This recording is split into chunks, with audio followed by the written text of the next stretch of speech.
Early March 1943, Port Moresby, Papua New Guinea. The wrench slipped from oil-stained hands as Captain Paul Irvin Gunn stared at the modified bomber before him. Inside that aircraft was something that should not exist, something that violated every regulation in the United States Army Air Forces manual, something his commanding officer had not officially authorized. 8 forward-firing 50-caliber machine guns protruded from where a bombardier's glass nose should have been. The B-25 Mitchell medium bomber, designed for precision bombing from altitude, had been transformed into something entirely different: a ship killer, a commerce destroyer, an illegal experiment that would either save the Pacific Theatre or earn Gunn a court-martial. What neither Gunn nor anyone else knew was that this unauthorized modification, born from desperation and personal fury, would trigger the most devastating defeat the Japanese Navy would suffer in the entire Pacific campaign. The mathematics of Allied victory in the Southwest Pacific were being written not in battle plans approved by Washington, but in welding shops and maintenance hangars by a 43-year-old maverick who was fighting his own private war. The journey to this moment had begun 2 years earlier, on December 8, 1941, Manila time. Paul Irvin Gunn, known to absolutely no one as Pappy yet, stood at Nichols Field watching Japanese bombers methodically destroy the American Air Forces in the Philippines. As manager of the fledgling Philippine Airlines, he had 4 Red Beach 18 civilian aircraft under his command. Within hours, Major General Louis Brereton would commandeer those aircraft and commission Gunn as a captain in the Army Air Corps. What should have been a brief wartime service would become a 3-year odyssey of innovation, revenge, and technological revolution. Gunn was 42 years old, a former Navy Chief Petty Officer who had served 20 years as an enlisted naval aviator before retiring in December 1939. He had learned to fly in the 1920s, had served with the legendary Top Hatters Fighter Squadron, and had instructed at Pensacola Naval Air Station. He knew aircraft inside and out, not from textbooks, but from 2 decades of working on them, flying them, and occasionally crashing them. But on that December morning, technical expertise meant nothing. Gunn had a more immediate problem. His wife, Clara Louise, called Polly by everyone who knew her, and their 4 children were in Manila as Japanese forces closed in. His 2 sons, Paul Jr. and Nathan, were teenagers. His daughters, Connie and Julie, were younger. The family lived in Manila while Gunn ran the airline, a comfortable expatriate existence that had evaporated overnight. In the chaotic weeks that followed, Gunn flew reconnaissance and transport missions across the disintegrating Philippine defences.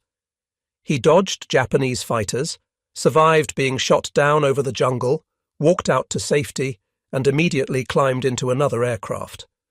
On one mission, he earned a Distinguished Flying Cross by flying an unarmed transport into Bataan to deliver medical supplies to besieged American troops, navigating through Japanese-controlled airspace with nothing but skill and audacity. But he could not reach his family. On Christmas Eve 1941, Gunn received orders to evacuate key personnel to Australia. He drew all his military pay, borrowed as much money as he could from fellow officers, and prepared to take his family to safety. But the Japanese advance was too swift. His family could not make it to the airfield in time. Gunn had to choose between abandoning them or disobeying orders. He flew to Australia because orders were orders, because the war was bigger than one family, because staying meant death or capture. Within weeks, on January 20th, 1942, Polly and the children were rounded up by Japanese forces and taken to the University of Santo Tomas, converted into an internment camp for enemy civilians. Something broke inside Gunn when he learned this news. The man who continued fighting was not the same person who had left Manila. He had left behind his wife and 4 children in the hands of an enemy known for brutality. Every day they remained in that camp was a day Gunn could not protect them. The only thing he could do was end the war faster. If he could not save his family directly, he could destroy every ship, every aircraft, every supply line that kept Japanese forces in the Philippines. This was not official policy. This was vengeance disguised as innovation. When Major General George C. Kenny arrived in Brisbane in late July 1942 to take command of the Allied Air Force's Southwest Pacific area, he found a disaster. His predecessor had been relieved. Morale was terrible. Equipment was inadequate. The Japanese controlled the air over New Guinea and were threatening Australia itself. General Douglas MacArthur, theatre commander, had no confidence in his air forces and made that opinion abundantly clear. Kenny was 53 years old, a World War I fighter ace with 2 confirmed kills and a Silver Star. He had taught at the Air Corps Tactical School and was known for unconventional thinking. When MacArthur subjected him to an hour-long lecture about the shortcomings of Allied air power, Kenny listened politely and then asked for one thing: authority to send home anyone he considered deadwood. MacArthur, surprised by the request, agreed. Within weeks, Kenny had reshuffled his command structure, bringing in aggressive younger officers and creating a forward headquarters in New Guinea to speed decision-making. He appointed Brigadier General Ennis Whitehead as his forward commander, giving him authority to change aircraft assignments based on weather and tactical conditions, rather than waiting for orders from Brisbane. But personnel changes meant nothing without effective weapons. Allied bombing from medium and high altitude was proving catastrophically ineffective against Japanese ships. High-altitude bombing gave ships time to maneuver. The B-17 flying fortresses were hitting less than 1% of their targets. Japanese convoys were resupplying their garrisons in New Guinea with impunity. Allied ground forces were dying in the jungle while fresh Japanese troops poured ashore from ships that bombers could not sink. Kenny had been thinking about this problem since 1928, when he was an instructor at the tactical school. He had theorized about skip bombing, releasing bombs at very low altitude so they would skip across the water like stones on a pond, slamming into the sides of ships below the waterline where armor was weakest. The concept was sound. The execution was proving difficult. B-17S lacked forward-firing armament. Coming in at mast height meant flying through withering anti-aircraft fire with nothing to suppress the gunners. Then Kenny discovered Paul Gunn, and everything changed. In August 1942, Kenny learned that someone in the 3rd Attack Group was modifying a 20 Havoc light bombers without authorization. The modifications were crude but effective.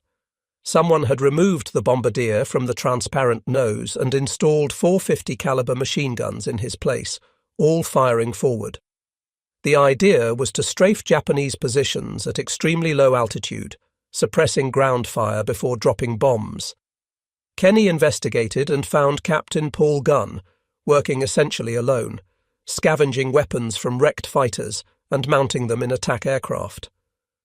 Gunn had taught himself aircraft modification through trial and error. He had no formal engineering degree, but he understood aircraft structures, weight distribution, and weapons systems from 2 decades of hands-on experience. Most officers would have court-martialed Gunn for modifying military aircraft without authorization. Kenny immediately assigned him to his personal staff as Special Projects Officer and gave him an impossible mission: modify every A-20 in the theatre for low-altitude attack and do it immediately. Gunn worked 18-hour days. He scrounged weapons from crashed aircraft, fabricated mounting brackets in makeshift workshops, and personally test flew each modification. He added 4 50 caliber machine guns to the nose of each A-20, mounted additional guns along the fuselage, and installed bomb racks for parachute fragmentation bombs. The modified A-20S went into combat in September 1942, striking a Japanese airfield at Buna. The results exceeded all expectations. The Strafer A-20S came in at treetop level, guns blazing, suppressing anti-aircraft positions before releasing their bombs. Japanese defenders, accustomed to high-altitude bombers they could see coming for minutes, had no time to react. The attack destroyed dozens of aircraft on the ground and demonstrated that low-level strafing could revolutionize air warfare. Kenny immediately ordered Gunn to begin work on a similar modification for B-25 Mitchell medium bombers, The B-25 was larger than the A-20, had longer range, carried more bombs, and could mount more forward-firing weapons. If Gunn could turn the Mitchell into a gunship, it would become the most effective anti-shipping weapon in the theatre. The B-25 Mitchell had been designed in 1939 as a medium-altitude level bomber. It was a twin-engine aircraft with a wingspan of 67 feet 7 inches, powered by two Wright R2600 radial engines producing 1,700 horsepower each. Normal armament consisted of 6 50-caliber machine guns for defence and 3,000 pounds of bombs. It carried a crew of 5, pilot, co-pilot, bombardier, radio operator and gunner.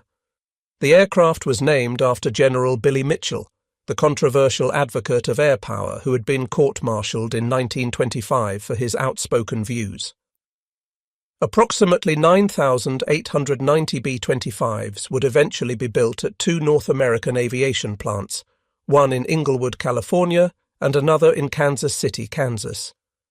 The B-25 had gained fame in April 1942, when Lieutenant Colonel James Doolittle led 16 B-25Bs on a daring raid against Tokyo, launching from the aircraft carrier USS Hornet. The raid did minimal physical damage, but provided an enormous morale boost to Americans still reeling from Pearl Harbor. Most importantly, it forced Japan to keep fighter aircraft home to defend the mainland rather than sending them to the front lines. But the B-25's primary role remained medium-altitude bombing, a mission at which it was proving ineffective against ships. Gunn looked at the B-25 and saw potential no one else recognized.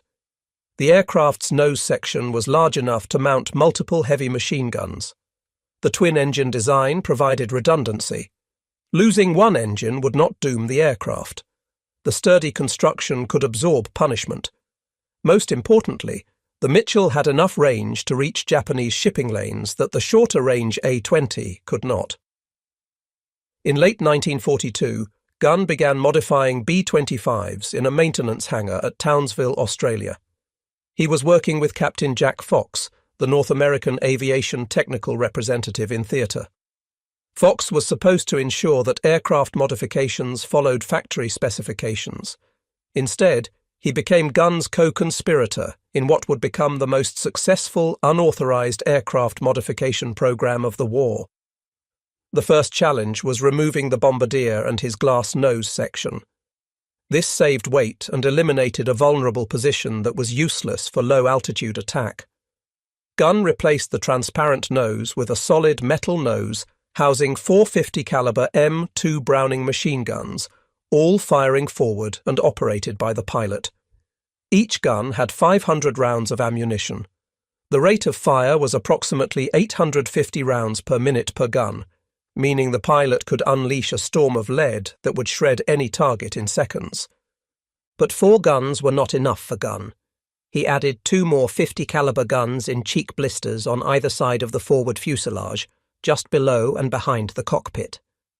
These package guns extended slightly beyond the propeller arc, allowing them to fire without the bullets passing through the propeller disc.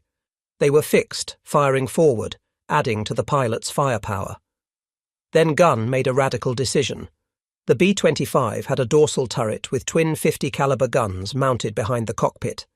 This turret could rotate to defend against attacks from above and behind. Gunn locked the turret in the forward-firing position, adding 2 more guns to the pilot's control. The co-pilot could now operate these guns using a sight in the cockpit, or the pilot could fire all weapons simultaneously using a master trigger. Now the modified B-25 had 8 forward-firing 50 caliber machine guns delivering approximately 180 pounds of projectiles per second. For comparison, a single P-51 Mustang fighter carried 6 50 caliber guns. The modified B-25 had the forward firepower of more than one fighter aircraft concentrated in a platform that also carried 2,000 pounds of bombs. The modifications created significant engineering challenges. Adding weight to the nose shifted the aircraft's centre of gravity forward, making it nose-heavy and difficult to control. Gunn compensated by repositioning equipment aft and ballasting the tail section. The enormous recoil from 8 guns firing simultaneously created structural stress. Gun reinforced the nose section with additional bracing. The guns generated tremendous heat and smoke. Gun added ventilation systems and moved ammunition storage to reduce fire risk. Most critically, Gun had to solve the problem of gun harmonization. The 8 guns needed to converge their fire at a specific point in front of the aircraft, typically between 200 and 400 yards. If the guns were not properly aligned, bullets would spray everywhere except the target. Gun developed a ground testing procedure using targets placed at measured distances, adjusting each gun mount until all 8 weapons converged precisely. He test-fired the guns personally, making minute adjustments, refusing to sign off on any aircraft until it met his standards. The entire modification process took approximately 2 weeks per aircraft when working around the clock. Gun trained maintenance crews to perform the work, establishing production line techniques. By December 1942, he had modified enough B-25s to equip the 91st Bombardment Squadron. The squadron needed a commander who understood low-altitude attack and was not afraid to violate conventional bombing doctrine. Kenny selected Major Ed Larner, a pilot who had risen from first lieutenant to major in just a few weeks due to his aggressive leadership in combat. Larner had demonstrated exceptional skill in low-level missions and had earned Kenny's trust. Larner and Gun developed the tactics that would transform naval warfare. The modified B-25s would approach Japanese ships at extremely low altitude, sometimes as low as 50 feet above the water, flying at maximum speed, approximately 300 miles per hour. At this altitude and speed, they were nearly impossible for ship gunners to track. The closing speed was too fast for manual aim, and the aircraft were already gone before gunners could adjust. As the B-25s approached, pilots would open fire with all 8 forward guns at a range of approximately 1,000 yards, walking the fire into the target ship. The stream of 50 caliber bullets would sweep the decks, killing or suppressing anti-aircraft gunners, destroying gun positions, shredding superstructures, and creating chaos. The purpose was not to sink the ship with gunfire, although the damage could be substantial. The purpose was to silence the ship's defences and create terror among the crew. Then came the bombs. At a range of approximately 200 to 400 yards, flying at minimum safe altitude, the pilot would release a bomb with a 4 to 5 second delayed fuse. The bomb would leave the aircraft travelling at 300 miles per hour, strike the water and skip across the surface. The bomb would bounce once, perhaps twice, then slam into the side of the ship at or below the waterline. The delayed fuse ensured the bomb did not explode on impact. Instead, it would penetrate the hull, sink slightly beneath the surface, and then detonate. The explosion occurred in the most vulnerable part of the ship, below the armour belt where hulls were thinnest. The blast was enhanced by the incompressibility of water, which transmitted shock waves with devastating efficiency. A single bomb exploding below the waterline could break a ship's keel, rupture fuel tanks, flood engine rooms, and cause catastrophic structural failure. By the time the bomb detonated, the B-25 was already past the target, climbing rapidly to avoid the blast and secondary explosions. The entire attack from first gunshots to bomb release took approximately 10 seconds. Skip bombing was not entirely new. The British had experimented with the technique. Some American pilots had tried it independently. But combining skip bombing with overwhelming forward firepower was Gun's innovation. The strafer nose turned the bomber into its own fighter escort, suppressing defences before dropping bombs. This combination would prove devastating. While Gun was modifying aircraft, Allied intelligence was monitoring Japanese naval movements. Ultra Intercepts, the code-breaking operation that had cracked Japanese naval codes, provided detailed information about enemy plans. Fleet Radio Unit Melbourne, known as FRUMEL, was reading Japanese messages almost in real time. In late February 1943, Frumel intercepted messages indicating a major Japanese convoy was being assembled at Rabaul on the island of New Britain. The convoy's destination was Lae on the northern coast of New Guinea. The cargo was troops and supplies for Japanese forces fighting Allied advances in Papua. The intelligence was specific. 8 transport ships would carry approximately 6,900 troops of the 51st Division. 8 destroyers would provide escort. The convoy would depart Rabaul at midnight on February 28, 1943, and arrive at Lae approximately 3 days later. This was Japan's maximum effort to reinforce New Guinea. If the convoy succeeded, Japanese forces would be strengthened significantly, potentially stopping Allied advances. If the convoy failed, Japan would lose thousands of experienced troops and likely never attempt another major reinforcement by sea. General Kenny saw an opportunity to test his modified aircraft and new tactics against the most important target since Pearl Harbor. He assembled every available aircraft in theatre for a coordinated attack. The strike force would include B-17 Flying Fortresses bombing from medium altitude, Royal Australian Air Force Beaufighters strafing at low level, P-38 Lightning fighters providing air cover, and modified B-25 strafers executing skip bombing attacks. It would be the largest coordinated air operation in the Southwest Pacific to date. Kenny personally briefed squadron commanders on February 28th. The orders were explicit. Find the convoy, attack without mercy, give no quarter, sink every ship. This was not a raid. This was annihilation. At midnight on February 28, 1943, the Japanese convoy departed Simpson Harbor at Rabaul. Rear Admiral Masatomi Kimura commanded from the destroyer Shirayuki. The convoy consisted of 8 cargo transports: Kyokusei Maru, Kembu Maru, Teiyo Maru, Nojima, Ayo Maru, Taimei Maru, Shinai Maru, and Oigawa Maru. 8 destroyers provided escort: Shirayuki, Asashio, Arashio, Tokitsukaze, Yukikaze, Uranami, Shikinami, and Asagumo. Approximately 100 Japanese Zero fighters would fly air cover during the voyage. The convoy was the strongest force Japan had assembled for a resupply mission. Kimura expected to lose ships. Every previous convoy to New Guinea had suffered losses, but Japanese commanders believed enough ships would survive to deliver the troops. They were wrong. The convoy was spotted that afternoon by a B-24 Liberator on patrol. The crew radioed the position, course, and composition. Kenny's command immediately launched reconnaissance aircraft to track the convoy. Weather favoured the Japanese initially. 2 tropical storms moved through the area, providing cloud cover and reducing visibility. Allied aircraft maintained contact but could not attack effectively through the storms. The convoy made good progress, moving at 7 knots, approximately 8 miles per hour. The slow speed was dictated by the heavily loaded transports. The destroyers could have made 20 knots or more, but they had to match the convoy's pace. By nightfall on March 1st, the Japanese had covered approximately 90 miles. They were roughly halfway to Lae.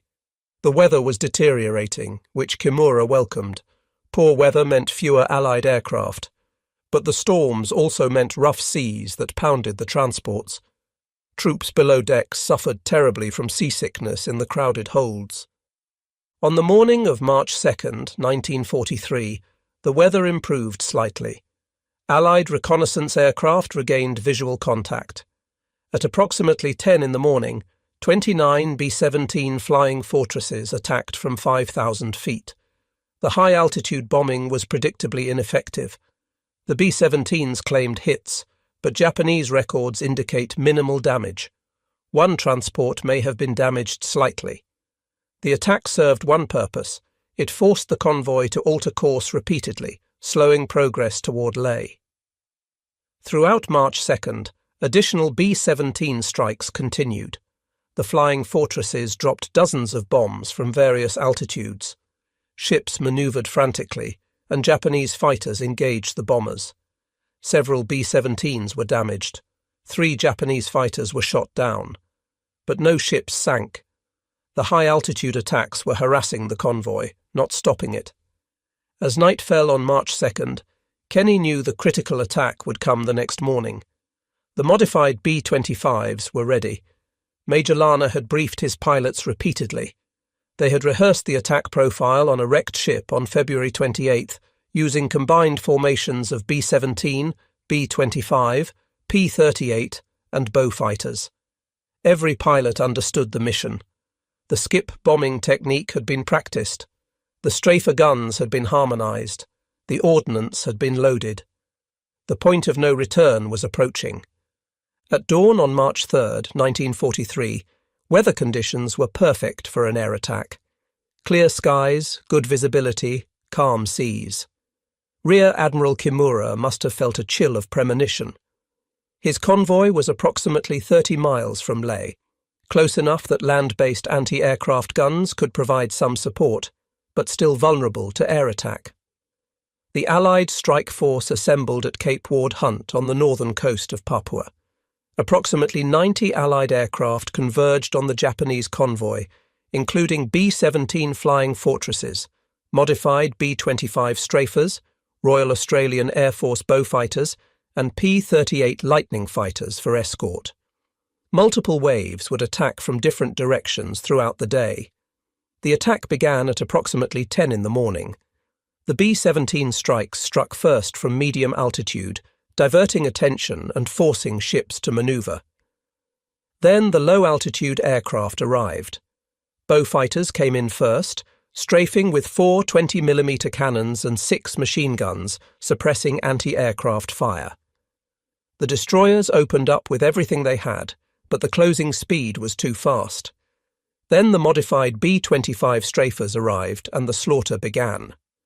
Modified B-25 strafers participated in multiple attack waves throughout the morning. One pilot selected the transport Kyokusei Maru as his target and pushed the nose down to 50 feet above the water. At 1,000 yards, he opened fire.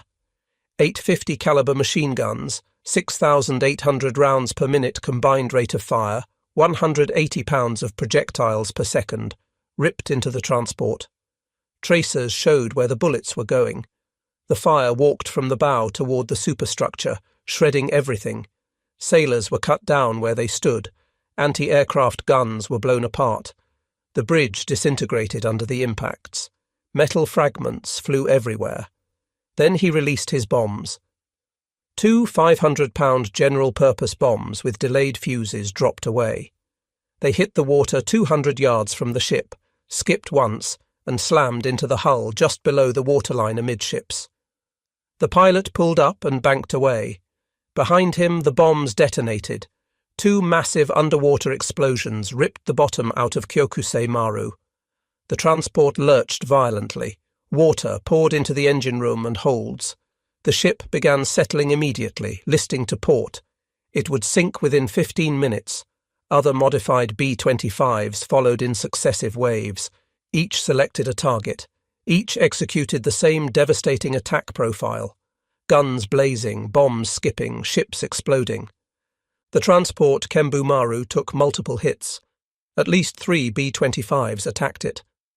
The combined gunfire killed most of the crew above decks. 4 bombs struck below the waterline.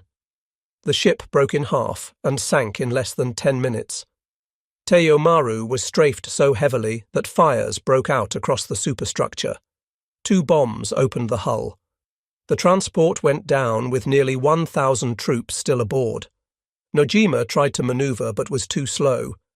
A B-25 strafer raked it from stern to bow, then put 2 bombs into the engine room. The ship lost power and began taking on water.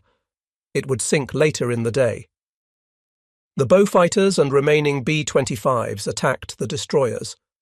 The destroyer Shirayuki, Admiral Kimura's flagship, was hit by strafing fire that killed almost everyone on the bridge, including Kimura, who was wounded.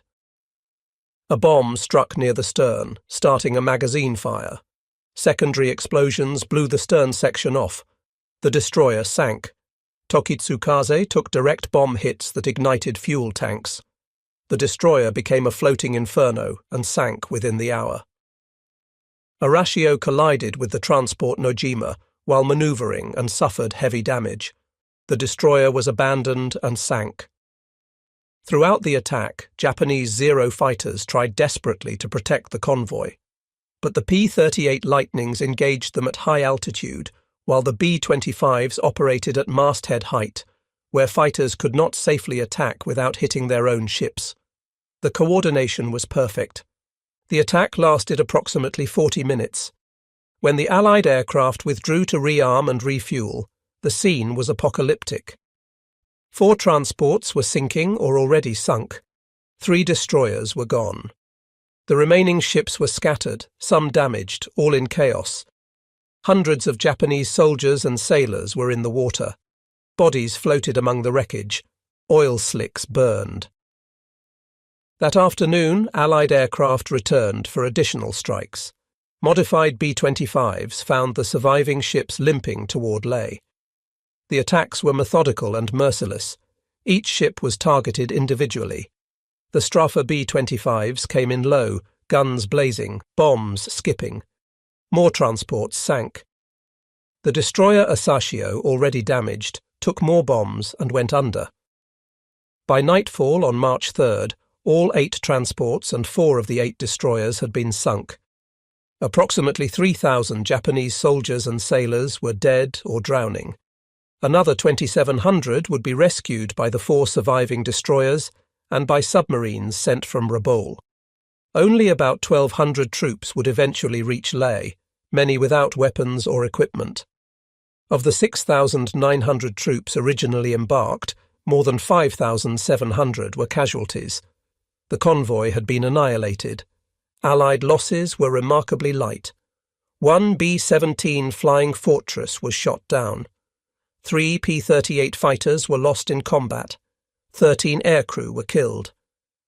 Compared to the Japanese losses, it was barely a skirmish.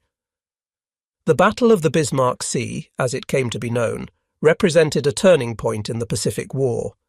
It demonstrated conclusively that land-based aircraft could destroy a heavily escorted naval convoy. It proved the effectiveness of skip bombing when combined with overwhelming forward firepower. It validated every modification Gunn had made to the B-25. Most importantly, it convinced Japan that resupplying garrisons by sea in the southwest Pacific was no longer feasible. Never again would Japan attempt a major convoy to New Guinea. Japanese forces there would slowly starve and wither as supplies dwindled. General MacArthur issued a communiqué claiming 22 ships sunk, including 3 cruisers and 7 destroyers, and over 12,000 troops killed. The actual numbers were lower, but still devastating. The exaggerations were typical of wartime propaganda. What mattered was the strategic impact. Kenny had proven his concepts worked. Skip bombing was viable. Modified bombers were effective. Low-altitude attacks could succeed despite heavy defences. Paul Gunn, watching from Australia as reports came in, must have felt grim satisfaction. His modifications had destroyed a Japanese convoy. His aircraft had killed thousands of enemy troops. But his family was still in Santo Tomas, and the war was far from over. The success of the Battle of Bismarck Sea led to immediate expansion of the modification program. Kenny ordered all available B-25s in theatre converted to Strafer configuration. Gunn worked even harder, training additional crews, refining techniques, increasing production. By mid-1943, most B-25s in the Southwest Pacific had been modified. North American Aviation, the manufacturer, took notice. Company representatives visited Gunn's workshops, examined the modifications, and requested detailed specifications. The company wanted to incorporate Gunn's innovations into factory production. Gunn was promoted to major and sent back to the United States to work with North American Aviation at their Inglewood and Kansas City plants. He spent several months in 1943 and early 1944 working with engineers to design factory-produced Strafer versions of the B-25. The result was the B-25G, which mounted a 75mm cannon in the nose, along with 4 50-caliber machine guns. 405 B-25Gs were built. The 75mm cannon fired a 14.7-pound shell that could penetrate ship armour or destroy bunkers. But the cannon was difficult to load, required a crew member in the nose, and had a slow rate of fire. Gunn personally tested the B-25G in combat, leading a raid with the 3rd Attack Group against a Japanese destroyer. He hit the fire control system with the 75mm cannon, disabling the destroyer's ability to coordinate its guns. The ship was then sunk by conventional bombs. Gunn insisted publicly that he had sunk the destroyer with the cannon, but privately admitted it was the bombs that finished the job. The B-25H followed the G model into production. 1,000 B-25Hs were built with the 75mm cannon and 14 50-caliber machine guns arranged in various positions. The H model relocated the dorsal turret forward and eliminated the co-pilot position to save weight, with the navigator handling cannon loading. The massive firepower came at a cost. The B-25H was nose-heavy and difficult to control. Wright Field, the Army Air Force's development center, sent Gunn a message stating the modification was dangerous and aircraft should be grounded until the center of gravity issue was resolved. Legend has it, Gunn replied, "Put center of gravity in storage for the duration." We have a war to fight. The story may be apocryphal, but it captured Gunn's attitude perfectly. Technical perfection mattered less than combat effectiveness. The pilots learned to compensate for the handling issues. The final production variant, the B-25J, reverted to a conventional bombardier nose on some aircraft while retaining the strafer nose on others. 4,318 B-25Js were built, making it the most numerous variant. Some B-25Js were equipped with 8 forward-firing guns in the nose, 4 guns in cheek blisters, 2 guns in the dorsal turret, and 4 guns in waist positions. Total armament could reach 1850 caliber machine guns, the most heavily armed bomber of World War II. The firepower was unnecessary in most situations, but it intimidated enemy forces psychologically. Japanese troops learned to fear the sound of Mitchell engines. The distinctive roar meant death was incoming. Throughout 1943 and 1944, modified B-25s devastated Japanese targets across the Pacific.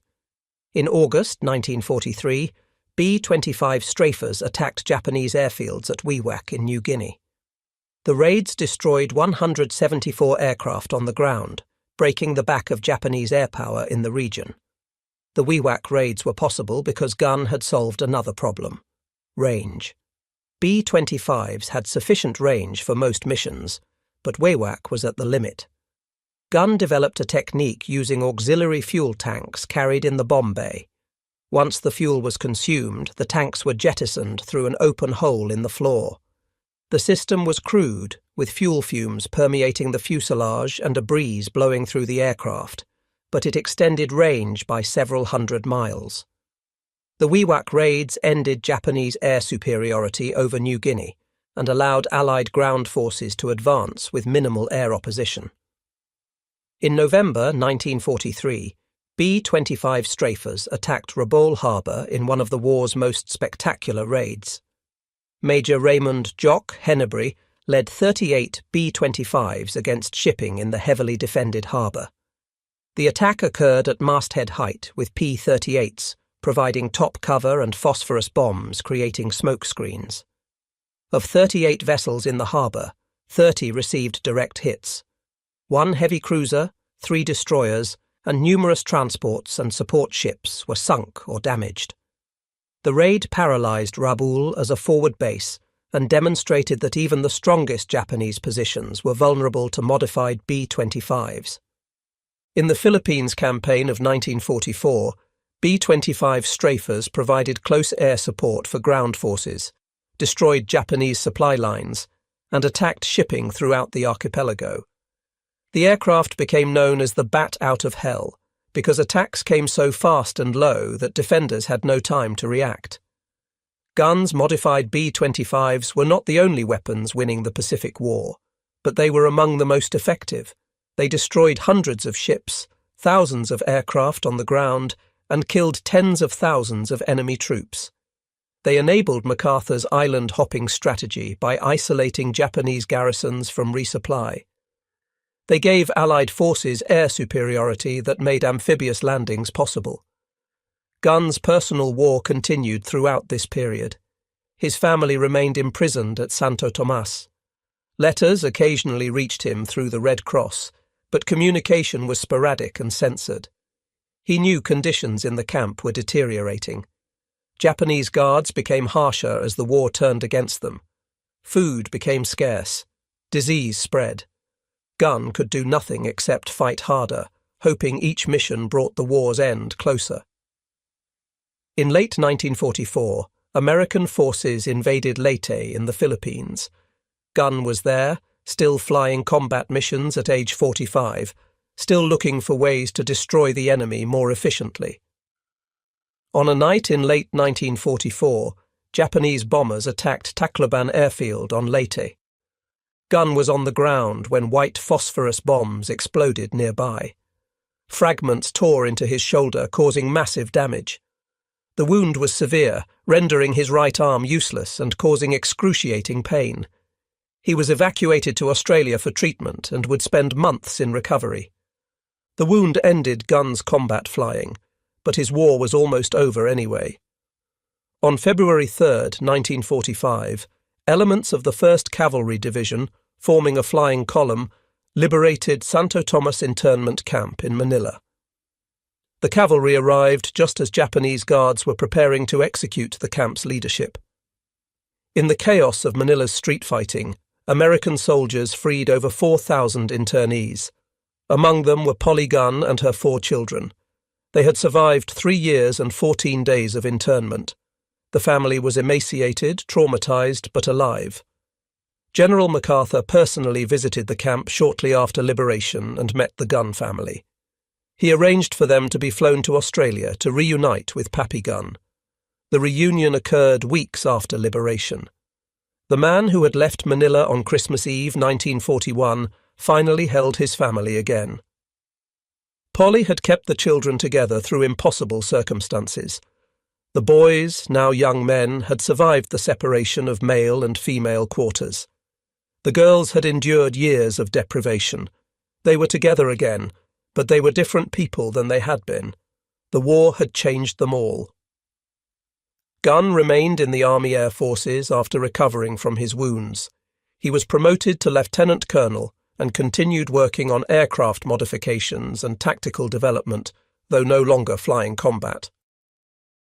He retired from military service on June 30, 1948, as a full colonel, medically retired due to his injuries.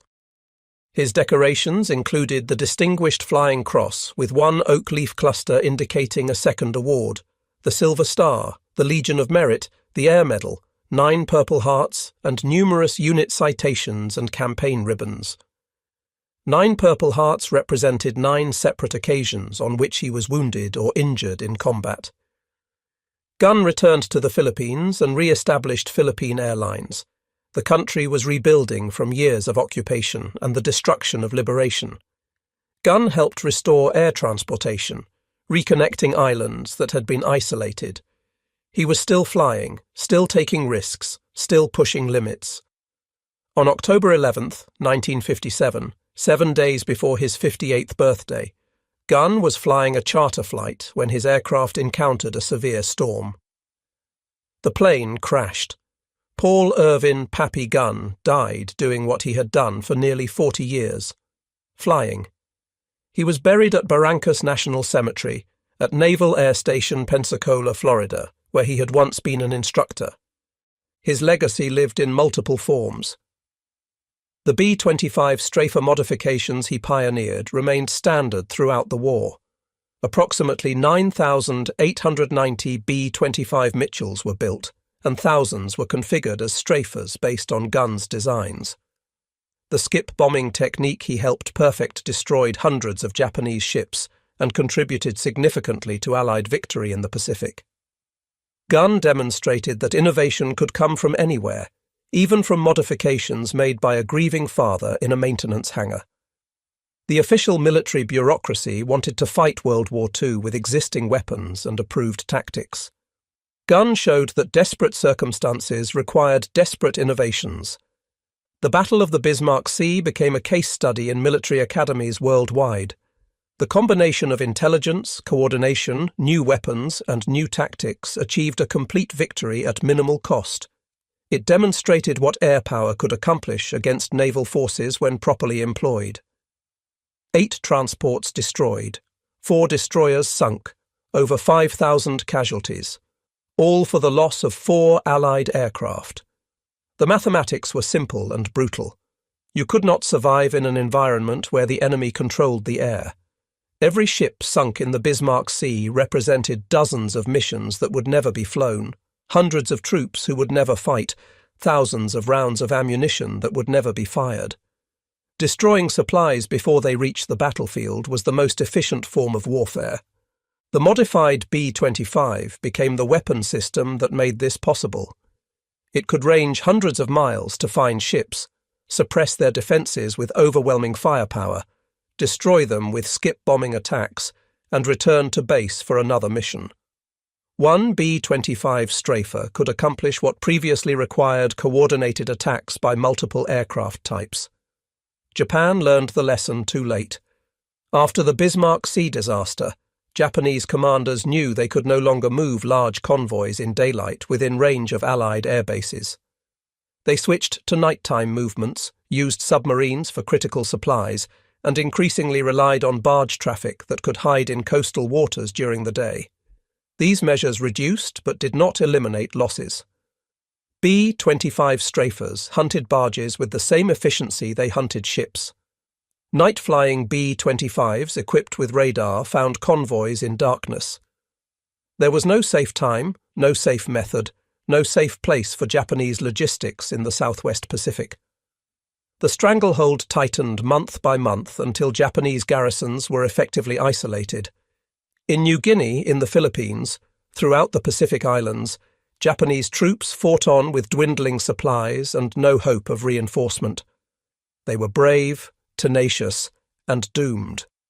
Air superiority achieved by weapons like the modified B-25 made their courage irrelevant. By 1945, the modified B-25 had become the standard anti-shipping weapon in the Pacific. The aircraft evolved with the B-25 G, H and J variants incorporating increasingly heavy armament. But the basic concept remained Gunn's original innovation, a medium bomber converted into a flying gun platform that could suppress defences and deliver devastating attacks at minimum altitude. When the war ended in August 1945, modified B-25s were still flying combat missions. They were among the aircraft that escorted the Japanese surrender delegation from Japan to Manila in mid-August. It was fitting that the aircraft that had done so much to defeat Japan would witness its surrender. Post-war analysis by both American and Japanese historians confirmed the significance of Gunn's innovations. Japanese naval officers stated that after the Battle of the Bismarck Sea, they knew they could not safely operate in waters within range of Allied air bases. The psychological impact was as important as the physical destruction. Convoy commanders knew that low-flying bombers could appear without warning and destroy entire formations before defences could respond. Modified B-25s had created a new type of warfare where medium bombers hunted ships with the efficiency of submarines and the firepower of cruisers. The implications extended beyond the Pacific War. Post-war air forces worldwide studied the lessons of skip bombing and forward-firing armament. The concept of the gunship, an aircraft designed primarily for gun attack rather than bombing, became standard in many air forces. The AC-47, AC-119 and AC-130 gunships used in Vietnam and subsequent conflicts were conceptual descendants of Gunn's modified B-25s. Of the 9,890 B-25s built during World War II, over 100 survive today, most in the United States. Many are maintained in flying condition, appearing at air shows where crowds marvel at their size, sound, and history. The distinctive roar of Wright R2600 engines is unforgettable. The sight of a B-25 banking low over an airfield, as they did over Japanese ships, reminds observers of what these aircraft accomplished. Several flying B-25s are configured as strafers, with forward-firing guns in the nose. When these guns are fired during demonstrations using blank ammunition, the sound is overwhelming. The muzzle blast is visible. The aircraft shudders from the recoil. Watching a B-25 strafer demonstration gives viewers a glimpse of what Japanese sailors experienced in the final seconds before their ships were destroyed.